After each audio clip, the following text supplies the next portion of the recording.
After you've got a sound out of this thing, the most important thing to get right next is tonguing the reed. We are literally hitting this thing with our tongue in order to generate each individual note's sound. Now, it would sound a little bit like this.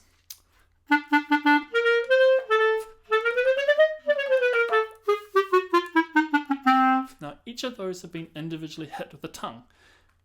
If this is a flute, you'd be tonguing the top of your mouth, as is with a brass instrument. You're hitting the top of your mouth with your tongue to generate each individual tone. What you don't want to do is blow individual note as if you're saying ha. So each of individual breath being a note, ha ha ha, is not the best way to go about it. Now, this question has just come up in the clarinet subreddit by KR666, so this one goes out to you. I'm going to try and give you a drill on how to get the tonguing working properly. So first of all, yes, you are correct. Blowing each individual note as if it was an individual breath is not so great.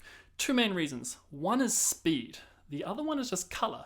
You imagine all those different articulated notes, staccato, marcato, accents, are all going to be tongued in a different way. Now, how do we do this?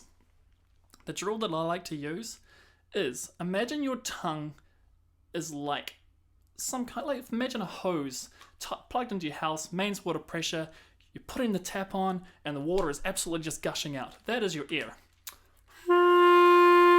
Now, imagine if we pinched the hose. The water is always still trying to get out. However, same with the clarinet, if we prevent the air from coming out by putting our tongue down, you get this type of sound.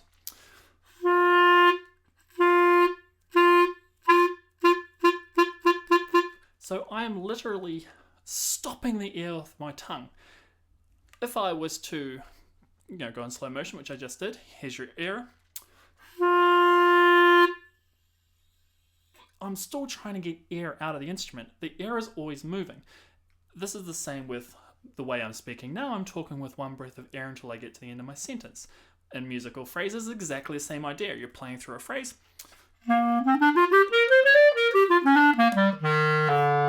And that's one breath of air where each individual note is tongued. We are disrupting the airflow. So back to the drill. If you're struggling to get started with just hitting the reed with the tongue, actually start with your tongue on the reed. Nothing will happen. So blow against it, you're stopping the airflow. Nothing. Now, let the air build up against that reed and then quickly release your tongue. Okay, bang, you have instant air. Once you get that air, slap your tongue back down again.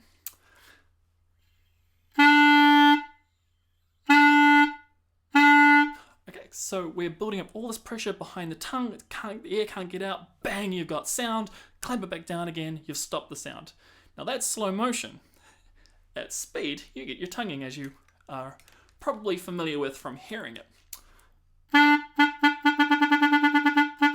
So, without the instrument, a drill is pretty much like, think of it as like T and S. I'm putting my tongue between teeth, you're generating that sound. But again, you can hear it. If I blow against my tongue in such a way that the air can't come out, that air is building up behind the tongue. And because this is giving you your accent, if you lighten that and you just give it a little bit of a tap, you get more of your legatos. And I'm just merely disrupting the airflow.